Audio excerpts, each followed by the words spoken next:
प्यारे बच्चों, अज मैं तुहानूं विश्व दे 7 महादीप ਅਤੇ 5 महासागरां बारे जानकारी देवांगा। जिवें कि तुहानूं पता ही है कि अपने पूरे संसार विच 7 महादीप हन ਅਤੇ 5 महासागर ਹਨ। ਤਾਂ ਸ਼ੁਰੂ ਕਰਦੇ ਹਾਂ ਬੱਚਿਓ ਆਪਾਂ ਮਹਾਦੀਪ ਤੋਂ। ਵਿਸ਼ਵ ਦਾ, ਸੰਸਾਰ ਦਾ ਸਭ ਤੋਂ ਵੱਡਾ ਮਹਾਦੀਪ ਏਸ਼ੀਆ ਮਹਾਦੀਪ ਹੈ। ਏਸ਼ੀਆ ਮਹਾਦੀਪ ਦੀ ਜਨਸੰਖਿਆ ਸਾਰੇ ਵਿਸ਼ਵ ਦੇ 7 ਮਹਾਦੀਪਾਂ ਵਿੱਚੋਂ ਸਭ ਤੋਂ ਵੱਧ ਹੈ। ਭਾਰਤ ਅਤੇ ਚੀਨ ਵਰਗੇ 2 ਵੱਡੇ ਦੇਸ਼ ਜਿਨ੍ਹਾਂ ਦੀ ਜਨਸੰਖਿਆ ਪੂਰੇ ਵਿਸ਼ਵ ਦੇ ਵਿੱਚ ਸਭ ਤੋਂ ਜ਼ਿਆਦਾ ਹੈ, ਇਹ ਦੋਵੇਂ ਦੇਸ਼ ਏਸ਼ੀਆ ਮਹਾਦੀਪ ਦੇ ਵਿੱਚ ਸਥਿਤ ਹਨ। ਅਤੇ ਦੁਨੀਆ ਦੇ ਵਿੱਚ, ਵਿਸ਼ਵ ਦੇ ਵਿੱਚ ਸਭ ਤੋਂ ਜ਼ਿਆਦਾ ਪਰਬਤ ਅਤੇ ਪਹਾੜ ਵੀ ਏਸ਼ੀਆ ਮਹਾਦੀਪ ਦੇ ਵਿੱਚ ਹਨ।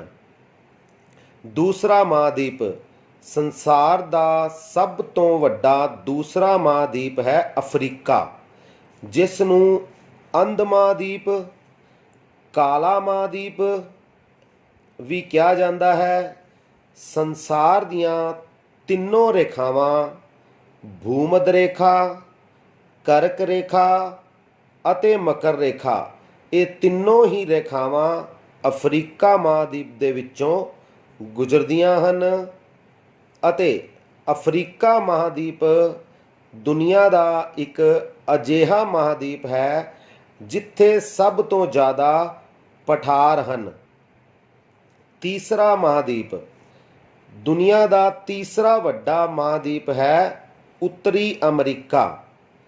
ਉੱਤਰੀ ਅਮਰੀਕਾ ਨੂੰ ਨਵੀਂ ਦੁਨੀਆ ਦਾ ਮਹਾਦੀਪ ਵੀ ਕਿਹਾ ਜਾਂਦਾ ਹੈ, ਕਿਉਂਕਿ ਇਸ ਦੀ ਖੋਜ ਸਭ ਤੋਂ ਬਾਅਦ ਵਿੱਚ ਹੋਈ ਸੀ। ਇਸ ਕਰਕੇ ਇਸ ਨੂੰ ਨਵੀਂ ਦੁਨੀਆ ਦਾ ਮਹਾਦੀਪ ਕਿਹਾ ਜਾਂਦਾ ਹੈ। ਚੌਥਾ ਵੱਡਾ ਮਹਾਦੀਪ ਹੈ ਦੱਖਣੀ ਅਮਰੀਕਾ।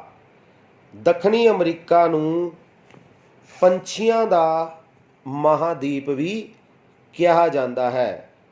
ਸੰਸਾਰ ਦੇ ਵਿੱਚ ਸਭ ਤੋਂ ਜ਼ਿਆਦਾ ਪੰਛੀ ਦੱਖਣੀ ਅਮਰੀਕਾ ਮਹਾਦੀਪ ਵਿੱਚ ਹੀ ਮਿਲਦੇ ਹਨ।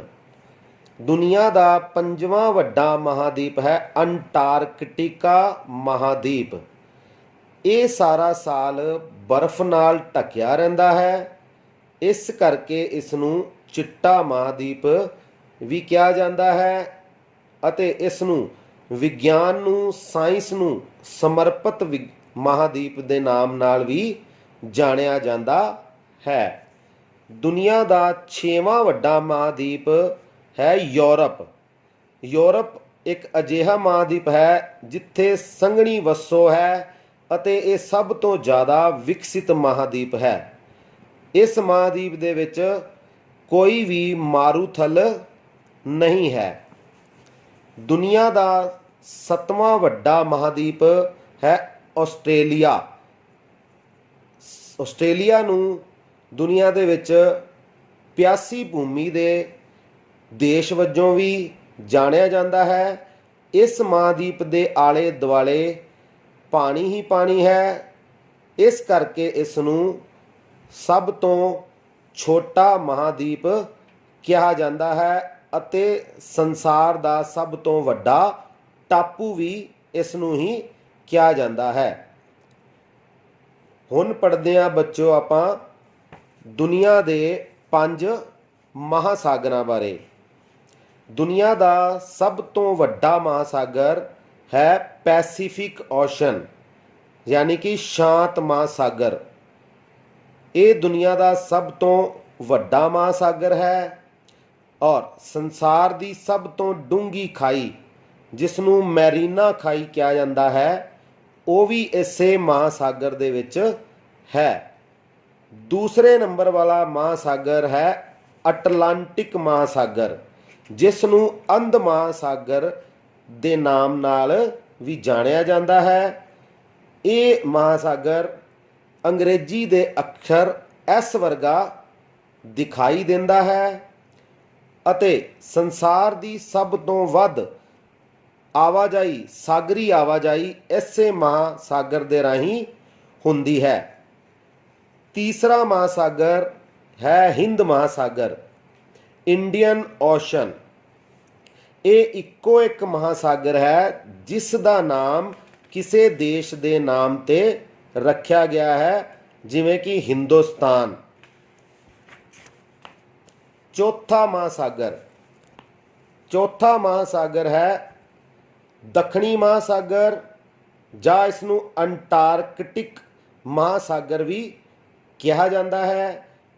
ਇਹ ਸਾਰਾ ਸਾਲ ਬਰਫ਼ ਦੇ ਨਾਲ ਢਕਿਆ ਹੋਇਆ ਹੈ, ਇਸ ਕਰਕੇ ਇਸ ਨੂੰ ਚਿੱਟਾ ਮਹਾਸਾਗਰ ਵੀ ਕਿਹਾ ਜਾਂਦਾ ਹੈ। ਪੰਜਵਾਂ ਅਤੇ ਸਭ ਤੋਂ ਛੋਟਾ ਮਹਾਸਾਗਰ ਆਰਕਟਿਕ ਮਹਾਸਾਗਰ, ਇਹ ਸਭ ਤੋਂ ਛੋਟਾ ਮਹਾਸਾਗਰ ਹੈ ਅਤੇ ਇਹ ਉੱਤਰੀ ਧਰੁਵ ਦੇ ਉੱਪਰ ਸਥਿਤ ਹੈ। ਇਸ ਦੇ ਉੱਪਰ ਵੀ ਸਾਰਾ ਸਾਲ ਬਰਫ਼ ਜੰਮੀ ਰਹਿੰਦੀ ਹੈ। ਇਹ ਸੀ ਬੱਚਿਓ ਸੰਸਾਰ ਦੇ 7 ਮਹਾਦੀਪ ਅਤੇ 5 ਮਹਾਸਾਗਰ। ਧੰਨਵਾਦ।